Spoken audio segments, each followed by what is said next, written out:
Madam నమస్కారం అండి. ఇప్పుడు ఎలా ఉన్నారు? బాగున్నానండి. ఇంతకుముందు ఇక్కడ పెయిన్ అని అన్నారు కదా ఫ్రెండ్స్, ఈ మేడం గారికి డీక్వరెంట్ స్టీనోసైనోవైటిస్ ఉందండి. సో మేడం మెడిసిన్స్ వాడిన తర్వాత ఇప్పుడు ఎలా ఉంది? పర్వాలేదండి, పెయిన్ తగ్గింది.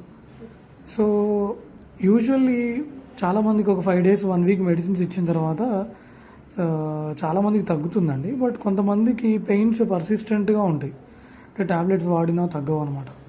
ఇక్కడ డీక్వరెంట్ స్టీనోసైనోవైటిస్. సో ఇక్కడ ఏమవుతుందంటే abductor pollicis longus, extensor pollicis brevis అని చెప్పి 2 టెండాన్స్ చుట్టూ ఉన్న సైనువెల్ షీత్ థిక్ అయ్యి బాగా అక్కడ పెయిన్ అనేది వస్తుంది అనమాట. ఫిన్కిల్స్టీన్ టెస్ట్ పాజిటివ్ అనేది ఉంటుంది.